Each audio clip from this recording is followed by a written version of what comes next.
Ever gotten totally frustrated, like Nah. trying to sign up for a new app? Ugh, all the time. Or wished your bank's app actually helped you manage your money better? Right. That's where UX comes in. Exactly.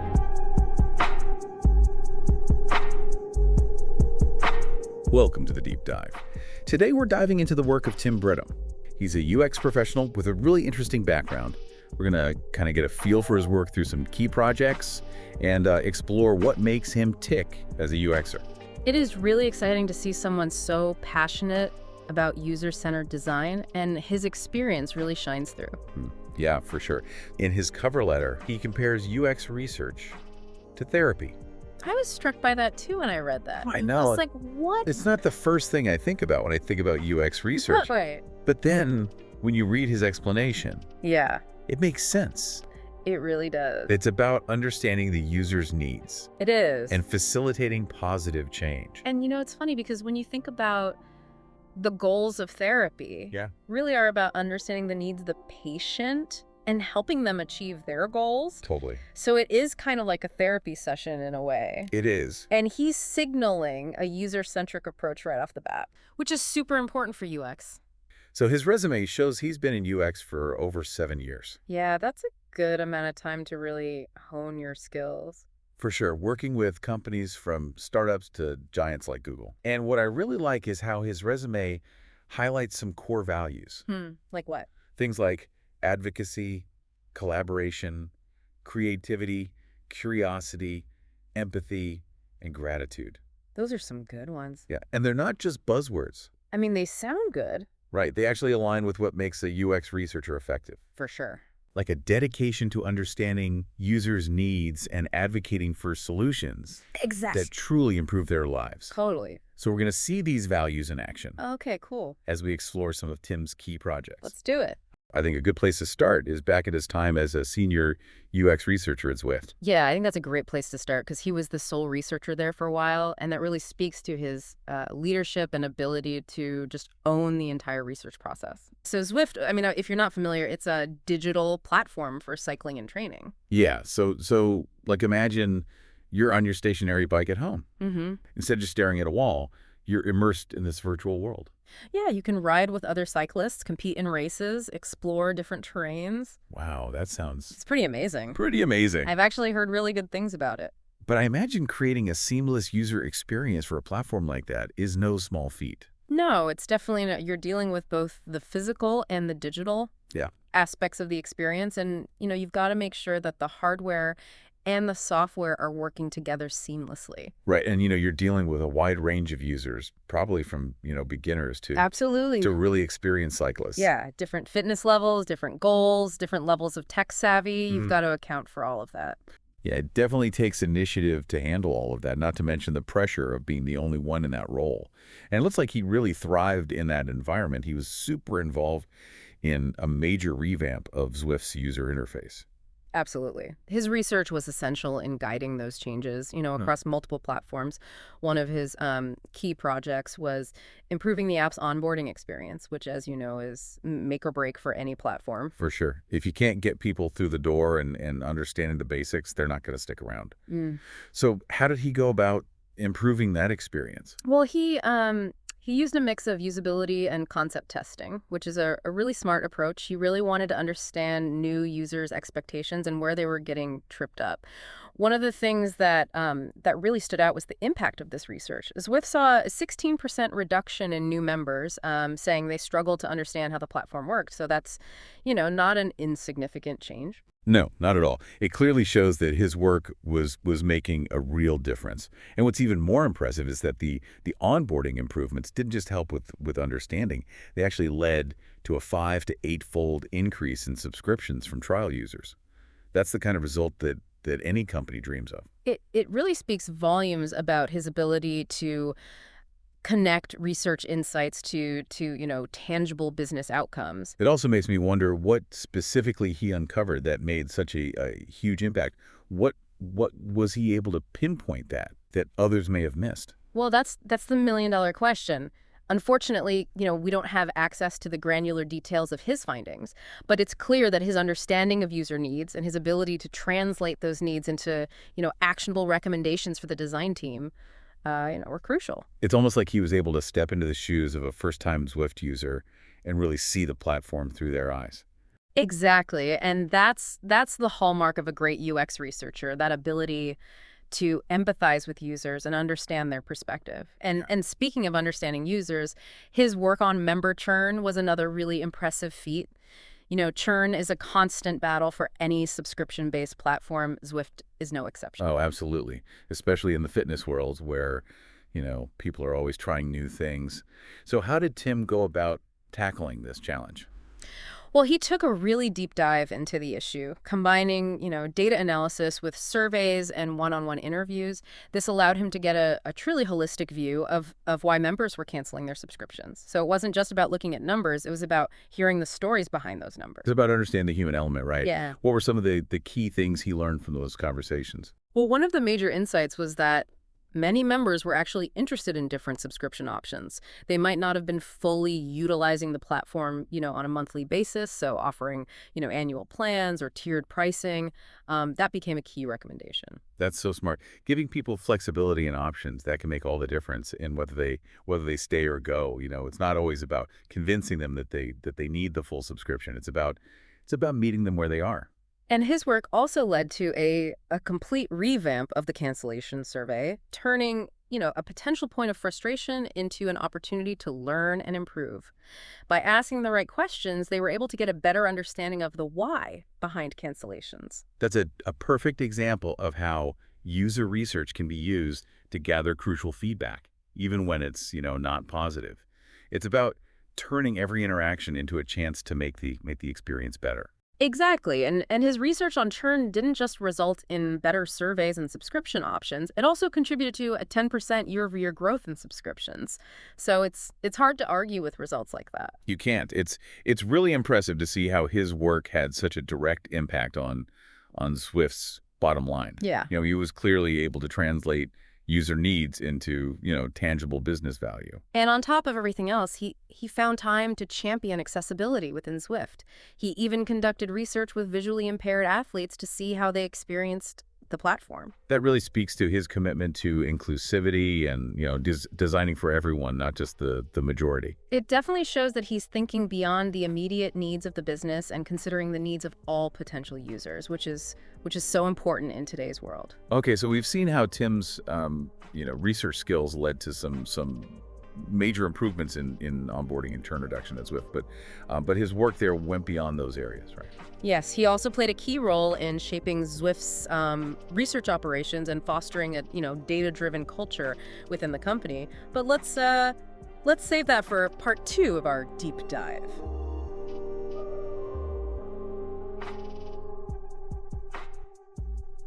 Welcome back to our deep dive into the career of Tim Bridgham. Yeah, it's been fascinating to see how Tim's research had such a, tangible impact at Zwift, especially when it came to onboarding and reducing churn. He really made the most of being the sole researcher there. And as we kind of dig deeper, what's really interesting is how Tim didn't just answer research questions. He built a whole system for prioritizing and addressing them. You mentioned his rolling research program. It sounds like a pretty clever way to handle the influx of questions from, designers and product managers, especially in a fast-growing company like Zwift. Exactly. Imagine being bombarded with requests for user insights. Tim's solution was to create monthly research studies that tackled multiple design questions at once. So instead of getting bogged down in individual requests, he found a way to kind of group them thematically and address them more efficiently. And this allowed him to cover a wide range of topics, from evaluating new features to understanding user experience across different parts of the platform. That's a great way to ensure that, research stays aligned with the overall product development timeline. Mm-hmm.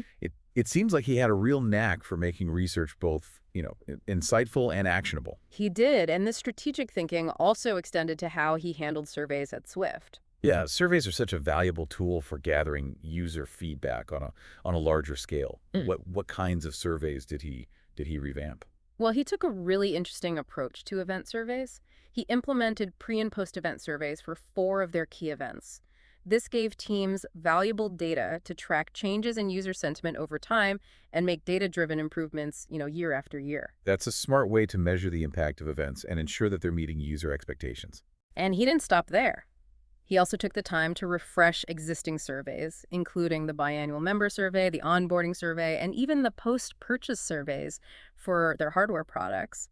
It sounds like he wanted to have a comprehensive system for capturing user feedback across all touch points. It's all about creating that feedback loop, right? Constantly gathering data and using it to inform decisions. Exactly. And Tim was a huge advocate for data democratization at Swift. He wanted to make sure everyone in the company, not just the research team, had access to these valuable insights. Yeah, data is only as good as what you do with it. Yeah.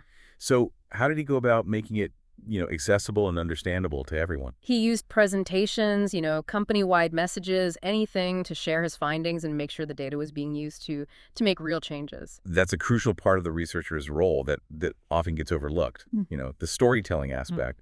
It's about presenting the data in a compelling way that resonates with people and drives action. He was clearly skilled at bridging that gap between research and action, which is a valuable asset for any UX professional. Okay, so we've seen how Tim streamlined research processes and created a more data-driven culture at Swift.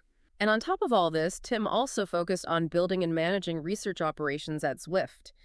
This might seem like a, behind-the-scenes detail, but it's essential for conducting research efficiently and effectively. Especially when you're, a solo researcher. It's like building the infrastructure for a whole research department. Exactly. He implemented systems for everything from managing participant pools and handling incentives to standardizing surveys and creating a centralized repository for research findings. That's a lot to juggle on top of, conducting the research itself. It shows a real dedication to building a robust research practice. It does, and this attention to detail and organization allowed him to focus on what matters most, understanding user needs and translating those needs into design solutions. So we've seen how Tim thrived in his role at Swift, right? Tell me more about his work as a consultant at Blink. At Blink, he had the chance to work with a diverse range of clients, including Gesa Credit Union. This is where we really see his ability to adapt his skills to different industries and user groups. Yeah, financial services can be a whole different beast. What were some of the challenges he faced there? Well, Gesa was struggling with their digital experience, especially when it came to opening accounts and applying for loans online. Their platforms were clunky and confusing, leading to negative customer reviews. Ouch. I can imagine that's not a good look for a financial institution. Trust and ease of use are paramount in that industry. Absolutely. And Tim was brought in to help them understand what was going wrong and how to fix it. So how did he approach this challenge? Did he use a similar process to what he did at Swift? He took a very similar approach, starting with foundational research to understand the needs and desires of members. This involved analyzing data on user behavior, looking for those pain points in the digital journey. He was essentially trying to pinpoint where people were getting stuck or frustrated. Exactly. But to really understand the why behind those issues, he needed to hear directly from Gesa's members. So he conducted user interviews, creating a safe space for people to share their honest feedback. Especially when talking about sensitive topics like finances, it's crucial to build trust and rapport with participants. It sounds like Tim has a knack for that. He does. And those conversations revealed some important insights. Gesa's members valued easy and convenient technology, which is no surprise, but they also craved trustworthy relationships and products tailored to their needs. That human element is so important, especially in finance. It's about feeling understood and valued, not just like a transaction. Exactly. And Gesa's existing digital experience wasn't really hitting that mark. Their platforms were focused on functionality, not on the emotional needs of their members. They were missing that human touch, that feeling of connection. Right. And Tim's research helped Gesa shift their perspective. They began moving away from assumptions and embracing a more user-centered approach to design. It's about putting the user at the heart of every decision. And he didn't just present his findings. He guided Gesa in developing a North Star vision for their digital experience, a vision that prioritized the needs and desires of their members. It's about seeing the big picture and ensuring that everything you do aligns with that user-centric vision.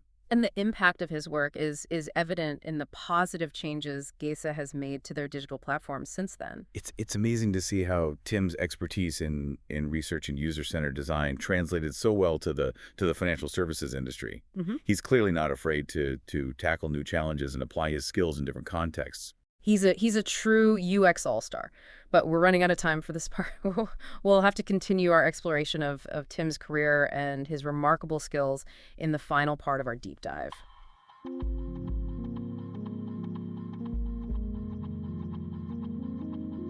Welcome back to the deep dive. We've been talking about, Tim Bridgham, a UX professional who's made a real impact at companies like Zwift and Blink. Yeah, it's been a whirlwind tour of his accomplishments, from tackling onboarding and churn to championing accessibility, fostering data-driven cultures.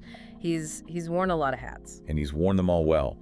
As we wrap up this deep dive, I kind of want to zoom out a little and think about the key takeaways from Tim's experience. What makes him stand out as a UXer?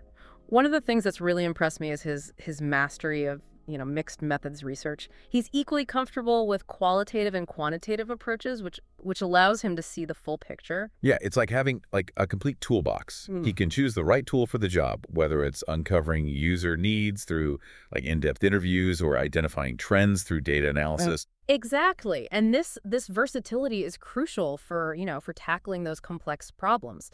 We've seen how he's applied those skills in vastly different contexts, from the world of online fitness at Swift to the intricacies of financial services at Gesa Credit Union. He's not afraid to jump into a new industry and quickly get up to speed. That adaptability is like gold. Absolutely. And beyond his methodological expertise, Tim also possesses a strong strategic mindset. He's not just gathering data for the sake of it. He's thinking about the bigger picture, how his research can impact business goals and product strategies. He sees that connection between user insights and business outcomes, and he's able to communicate that effectively to stakeholders. He's not just a researcher, he's a problem solver who's passionate about using his skills to drive positive change. That passion really shines through in everything we've seen. Remember how he compared UX research to being like a therapist for users in his cover letter? Yeah, I do. It's such a great analogy. It really captures the essence of what makes a great UX researcher, that deep empathy for users and a genuine desire to understand their needs, their pain points, their motivations.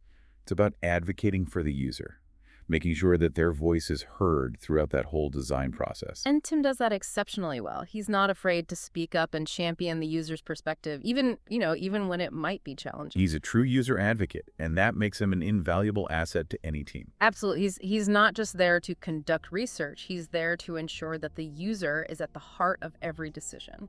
So as we wrap up this deep dive into Tim's UX expertise, what's the one thing you want our listener to remember about his skills and values?